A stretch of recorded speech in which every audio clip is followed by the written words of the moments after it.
আসসালামু আলাইকুম ওয়া রাহমাতুল্লাহি ওয়া বারাকাতুহু। বিসমিল্লাহ আলহামদুলিল্লাহ ওয়াসসালাতু ওয়াসসালামু আলা রাসূলিল্লাহ ওয়া বা'দ। সুপ্রিয় দর্শক শ্রোতা, স্বাগত জানাচ্ছি মাহে রমাদান এর ইফতারের পূর্ব মুহূর্তে চ্যানেল 24 এর অনন্য সাধারণ আয়োজন নাদিয়া ফার্নিচার নিবেদিত শাহরু রমাদানের আজকের এই ষষ্ঠ পর্বে। অনুষ্ঠানের title sponsor Nadia furniture limited, powered by Bexi fabrics, co sponsor Bhaiya hotel and ZSRM. প্রিয় দর্শক শ্রোতা, একবারও কি নিজেকে প্রশ্ন করেছেন সিয়াম আমরা কেন রাখছি? এর আলটিমেট গোল কি? আল্লাহ সুবহানাহু ওয়া তাআলা যার এত খাজানচিখানা ধনভাণ্ডার, তিনি কি আমাদেরকে ধনভাণ্ডার সঞ্চিত রাখবার জন্যে যাতে করে শেষ হয়ে না যায়, ফুরিয়ে নেওয়া যায়, এই জন্য আমাদেরকে 1 মাস না খেয়ে থাকতে বলেছেন? উদ্দেশ্যটা কি? সে উদ্দেশ্য নিয়ে আমাদের আজকের আয়োজন শাহরু রমাদানের আজকের এই পর্বে জানাবো আমাদের আজকের এই প্রশ্নের সমাধান। যে সমাধান দিবেন সেই জন্য আমরা আমন্ত্রণ জানিয়েছি 2 জন বিদগ্ধ ইসলামিক স্কলারকে। এবার পরিচয় করিয়ে দিচ্ছি আজকের পর্বের আমন্ত্রিত সম্মানিত 2 জন অতিথিকে। শুরুতেই রয়েছেন ফজিলতুল শেখ প্রফেসর ডক্টর হাফেজ এবিএম হিজবুল্লাহ হাফেজাহুল্লাহ। আসসালামু আলাইকুম ওয়া রাহমাতুল্লাহ। ওয়া আলাইকুম আসসালাম ওয়া রাহমাতুল্লাহ। এবং আরও রয়েছেন ফজিলাতুল উস্তাজ ডক্টর মাওলানা মুহাম্মদ মহিউদ্দিন আহমদ হাফেজাহুল্লাহ, অধ্যক্ষ মিসবাহুল উলুম কামিল মাদ্রাসা, ঢাকা। আসসালামু আলাইকুম ওয়া রাহমাতুল্লাহ। ওয়া আলাইকুম আসসালাম ওয়া রাহমাতুল্লাহ। অতিথিদ্বয় আপনাদের 2 জনকে সুস্বাগতম জানাচ্ছি। আমি শুরুতে আসতে চাইব শেখ আপনার কাছে। আল্লাহ সুবহানাহু ওয়া তাআলা আমাদেরকে সিয়াম সাধনা করতে নির্দেশ করেছেন, কুতিবা আলাইকুমুস সিয়াম, ফরজ করে দিয়েছেন। এই সিয়াম শুধুমাত্র উম্মতে মুহাম্মাদের উপরে নয়, বিগত সব উম্মতের উপরেই ভিন্ন ভিন্ন ফরম্যাটে ফরজ ছিল। কিন্তু এই উম্মতে মুহাম্মাদিকে টানা 1 মাস, নির্ধারিত সময়ে শুরু, নির্ধারিত সময়ে শেষ, এবং বেশ কিছু কথাও তিনি বলেছেন উৎসাহব্যঞ্জক। কেন 1 মাস আমাদেরকে তিনি সিয়াম সাধনা করতে বলেছেন, অল্প কথায় যদি বলেন। জাযাকাল্লাহু খাইর। আলহামদুলিল্লাহ ওয়াসসালাতু ওয়াসসালামু আলা রাসূলিল্লাহ ওয়া আলা আলিহি ওয়া আসহাবিহি ওয়া ওয়ালা। সংক্ষিপ্ত কথা হলো যে আয়াতটি আমরা শুনছি সূরা বাকারার, সে আয়াতের মধ্যেই কিন্তু উদ্দেশ্যর কথা বলা আছে। আচ্ছা, সেটা হলো যে ইয়া আইয়ুহাল্লাযীনা আমানু, হে ওই সমস্ত ব্যক্তিরা যারা তোমরা ঈমান এনেছো, কুতিবা আলাইকুমুস সিয়াম, লিপিবদ্ধ করে দেওয়া হয়েছে তোমাদের উপর সিয়ামকে। লিপিবদ্ধ করা অর্থই হচ্ছে মানে তোমাদের উপর ফরজ করে দেওয়া হয়েছে। যেমন কামা কুতিবা আলাল্লাযীনা মিন ক্বাবলিকুম, তোমাদের পূর্ববর্তী জাতিদের উপরে এটা লিপিবদ্ধ করা ছিল, মানে ফরজ ছিল। উদ্দেশ্য কী ছিল? 2টো শব্দ, লাআল্লাকুম তাত্তাকুন। ব্যাস, লাআল্লাকুম এখানে মানে শব্দটা ব্যবহার করা হয়েছে এই জন্য যে আশা করা যায়। তার মানে দেখুন, সবাই কিন্তু এই সিয়ামের মাধ্যমে তাকওয়া অর্জন করতে পারে না। তাকওয়ার শর্তাবলী যদি পূরণ করতে না পারে, তাহলে আপনি সিয়াম করেও আপনি মুত্তাকি হতে পারবেন না। তাহলে এখানে কি লাআল্লাকুম যখন বলা হয়েছে, তাহলে আশা করা যায় যে তোমরা কী হবে, মুত্তাকি হবে, তাকওয়া অর্জন করতে পারবে। তার মানে এই তাকওয়া অর্জনের একটা মাধ্যম হচ্ছে সিয়াম, এবং এই সিয়ামের মাধ্যমে আমরা তাকওয়া অর্জন করতে পারবো। আর এই সিয়ামের মূল উদ্দেশ্য কি? উদ্দেশ্য শুধু কি আমি পানাহার থেকে নিজেকে বিরত রাখলাম এটা? উদ্দেশ্য কি শুধু আমি জৈবিক চাহিদা থেকে নিজেকে বিরত রাখলাম এটা? আসলে কিন্তু এটা উদ্দেশ্য নয়। উদ্দেশ্য হচ্ছে এর মাধ্যমে আল্লাহ রাব্বুল আলামিন আমাদের কলবকে, আমাদের অন্তরকে আল্লাহ ভীতি দ্বারা পরিপূর্ণ করে দেবেন, যেন আমরা আল্লাহর আদেশ, যেমন এই সিয়ামের কথা শুনে সওম পালন করতেছি, তেমনিভাবে এই সিয়াম ছাড়াও অন্যান্য বিধিবিধান যেগুলো আছে সেগুলোর ক্ষেত্রেও আমরা আল্লাহর আদেশকে সেইভাবেই মানব যেভাবে আমরা এই সওমটা পালন করতেছি।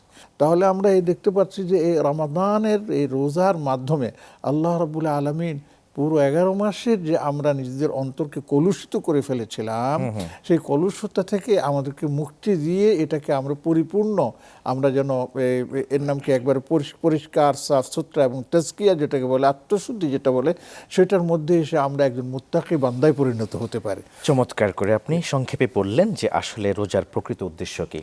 আসবো আপনার কাছে শেখ। সব ইবাদতই আমরা আল্লাহ তাআলার জন্যই করি, কিন্তু আল্লাহ রোজার ক্ষেত্রে বললেন বান্দা রোজা আমার জন্যই রাখে, আমি তার প্রতিদান দেব। কিভাবে রোজা রাখলে সেই রোজাটা আল্লাহর জন্য হতে পারে?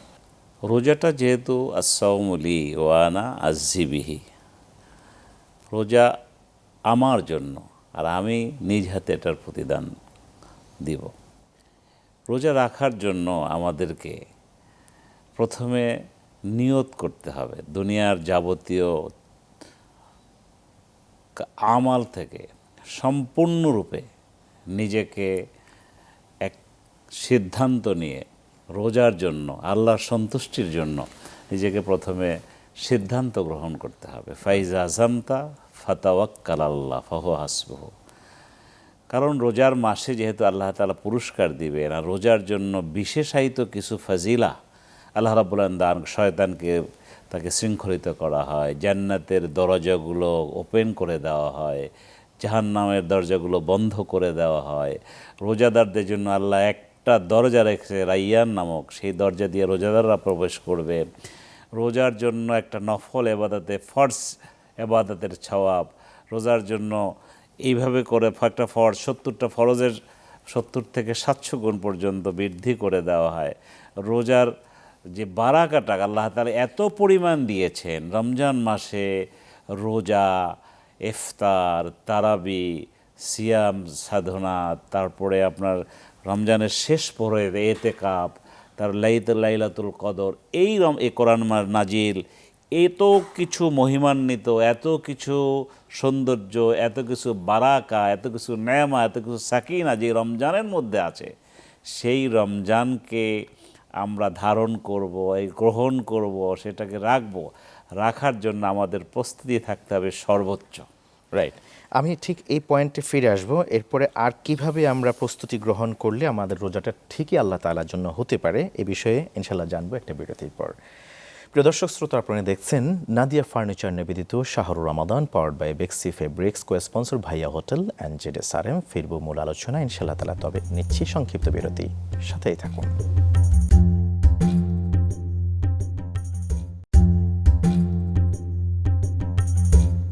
আসসালামু আলাইকুম ওয়া রাহমাতুল্লাহি ওয়া বারাকাতুহু। স্বাগত আরও একবারের মতো। প্রিয় দর্শক শ্রোতা, আপনারা দেখছেন নাদিয়া ফার্নিচার নিবেদিত Shahrur Ramadan, powered by Bexi fabrics, co sponsor Bhaiya hotel and ZSRM.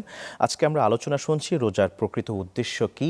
আলোচনায় রয়েছেন দুইজন বিদগ্ধ আমন্ত্রিত সম্মানিত অতিথি। আমরা আপনাদেরকে আবার নিয়ে যাচ্ছি আমাদের মূল আলোচনায়। স্বাগত শেখ, বিরতির পর আরও একবার মতো আমি আপনার কাছে আবার ফিরে আসতে চাইবো যে আপনি বললেন যে আমাদের সব ব্যস্ততাকে গুটিয়ে নিয়ে এই সময়টিকে আল্লাহ তাআলার জন্য নিবন্ধন করে ফেলা, আমরা সাবমিসিভ হওয়া। আর আমি যদি আপনার কাছ থেকে অল্প কথায় জানতে চাই যে রোজাটাকে আসলে মিনিংফুল করবার জন্য আর কি করণীয় আছে? এক্ষেত্রে তওবা ইস্তেগফার করার জন্য মানসিক প্রস্তুতি রাখা। দ্বিতীয়ত হলো বিগত বছরের আমার কি কি ত্রুটিগুলো ছিল, সেই ত্রুটিগুলো আমরা বর্জন করে আমরা ইকতিসাবুল ফাজাইলকে অর্জন করার জন্য আমাকে সর্বাত্মকভাবে আমাকে আত্মনিয়োগ করা। তৃতীয়ত আমাদের সমাজে যে মিডিয়া আছে, এই মিডিয়াটা এই সময়ে মিডিয়ার যে ব্যবহার, মিডিয়ার যে খারাপ অংশটা, এটা আমরা টোটালি মিডিয়াটাকে বর্জন করতে পারি। ইবাদত বন্দেগীর জন্য আমরা সময় নির্ধারণ করতে পারি 24 ঘন্টায়। রমজান মাসে আমরা প্রস্তুতি হিসাবে নিতে পারি, যেহেতু নজুলে কোরআনের মাস, আমরা প্রতিদিন এক পড়া কোরআন শরীফ ন্যূনতম পড়ব এবং অনুবাদটা পড়ে নেব। এরপরে আমাদের মানসিকভাবে প্রস্তুতি গ্রহণ করতে হবে যে আমরা রমজানের যে সওয়াব, যেখানে যেখানে রমজানের সওয়াব আছে, আমরা যেন পরিপূর্ণ সেই যে অংশটা নিতে পারি। বিশেষ করে রাসূল মাকবুল সাল্লাল্লাহু আলাইহি ওয়াসাল্লাম, তিনি রমজানের সেহরি খেয়ে তিনি কিন্তু ঘুমাতেন না ফজর আগ পর্যন্ত। আমাদের এখানে প্রস্তুতিটা থাকবে ব্যাপক, যে আমরা সাহারি খেয়ে কোনো অবস্থাতেই শুভ না ফজর না পড়ে। এখানে বলা হচ্ছে কতটুকু সময়, অনেকে সাহারিটা খায়, খাওয়ার পরপরই নামাজের জন্য দৌড়ায়, এটা না, ন্যূনতম 50টি আয়াত যেন তেলাওয়াত করার সময় থাকে, এতটুকু পরিমাণ অংশ যেন গ্যাপ, ফজরের সালাত এবং সাহারি গ্রহণ শেষ পর্যন্ত। আর বিশেষ করে রমজান মাসে মিথ্যা কথা, স্যার যে বলেছেন, আমার স্যার যে বলেছেন, সে এই মিথ্যা থেকে বিরত থাকা, হিংসা, বিদ্বেষ, ওদোয়াজ, মানে আমাদের থেকে, আমাদের রমজান মাসে যেন আমরা বিরত থাকতে। সর্বোচ্চ হলো তাজকিয়ায়ে নফস, আত্মশুদ্ধি, তাতমাইনুল কুলুব আলা বিজিক্রিল্লাহ, আল্লাহর জিকিরে সবসময় থাকা। অনেক ধন্যবাদ। আমি একেবারে এক কথায় যদি আপনার কাছে আসতে চাই যে আমাদের এই রমজান কন্টিনিউ করে না, শিক্ষা রমজানের শেষের দিক থেকেই আসলে ক্ষয় হতে শুরু করে। কিভাবে পার্মানেন্টলি আমরা শিক্ষা নিতে পারি, এক কথায় যদি বলেন। এক কথায় বলবো, আসলে রমজানই তো আমাদেরকে সেটা শেখাচ্ছে। শুরু থেকে শেষ পর্যন্ত আল্লাহ পাকের পক্ষ থেকে নির্দেশ পেয়েই তো আমরা না খেয়ে দিন গুজরান করছি, পানাহার থেকে মুক্ত থাকছি দিনের বেলায়। তো এটি তো আমাদের বড় শিক্ষা, যে আমরা কিভাবে গুনাহ থেকে নিজেকে মুক্ত করব, এ রমাদান আমাদেরকে শিখিয়ে দিচ্ছে। দিনের বেলা কি আসলে খাওয়া দাওয়া এগুলিকে হারাম ছিল না? আল্লাহ পাক আমাদের হারাম করেছেন, হারাম হয়ে গেছে, আমরা এখন দিনের বেলা খাই না। তো এই যে আল্লাহর এই নির্দেশটা আমরা এইভাবে মাথা পেতে নিলাম, এই মাথা পেতে নেওয়াটা আমরা অন্য সময় কেন পারি না? রাইট। আমাদেরকে সেখানেও সেটা করতে হবে যে আল্লাহ যেটা হারাম করেছে জীবনের জন্য সেটা আমরা নিষিদ্ধ করে দিলাম, সেটা আমরা করব না। যেটা পাপাচার সেটা থেকে নিজেকে আমরা মুক্ত করে নিলাম। যেহেতু পাপাচার করে আপনার রমাদান পালন করলেন, তাহলে তো রমাদানের সাথে এক ধরনের তামাশা হয়ে যাবে। আল্লাহ বলছে তুমি বর্জন করো, আর আমরা সেটাকে অর্জন করতেছি, তাহলে এটা হয় না। অতএব আমি বলবো আমরা যারা আছি যে আমরা রমাদান থেকে এই শিক্ষাটাই গ্রহণ করি যে আল্লাহর নির্দেশকে কিভাবে মানতে হয়। রমাদান আমাদেরকে সেই শিক্ষাটা দিচ্ছেন, সেই শিক্ষাটাকেই আমরা আমাদের জীবনের মধ্যে প্রতিস্থাপিত করি, তাহলে ইনশাআল্লাহ দুনিয়াতেও আমরা কি হব, সফলতা অর্জন করব এবং আল্লাহর নৈকট্য এবং সন্তুষ্টি লাভেও আমরা অগ্রসর হতে পারবো ইনশাআল্লাহ। আল্লাহ কবুল করুন। অনেক অনেক ধন্যবাদ জানাচ্ছি আপনাদের দুইজনকে সময় দেওয়ার জন্য। জাযাকুমুল্লাহ খাইর। জাযাকুমুল্লাহ খাইরান। প্রিয় দর্শক শ্রোতা, আমরা এতক্ষণ পর্যন্ত দুইজন আমন্ত্রিত অতিথির কাছ থেকে শুনছিলাম কিভাবে আমাদের জীবনে আমূল ও চিরস্থায়ী পরিবর্তন সাধন করা যায়। শেখগণ বলেছেন যে রমজান থেকে শিক্ষা নিতে হবে, যে রমজানে আল্লাহর ভয়ে আল্লাহর নির্দেশ মানতে গিয়ে আমরা যাবতীয় পাপাচার পানাহার সব কিছু পরিত্যাগ করি, বাকি 11 মাসও যদি সেই আল্লাহকে ভয় করে যে আমরা চলি, নির্দেশনা মেনে চলি, তাহলে আমাদের চূড়ান্ত পরিবর্তন সাধন করা সম্ভব হবে। এই শিক্ষা গ্রহণ করে আপনাদের প্রত্যেকের সুস্বাস্থ্য ও দীর্ঘায়ু কামনা করে আজকের মতো এখানে শেষ করছি। প্রিয় দর্শক শ্রোতা, আপনাদের প্রিয় অনুষ্ঠান নাদিয়া ফার্নিচার নিবেদিত Shahrur Ramadan powered by Bexi fabrics, co-sponsor ভাইয়া হোটেল অ্যান্ড জেডএসআরএম। আসসালামু আলাইকুম ওয়া রাহমাতুল্লাহি ওয়া বারাকাতুহু।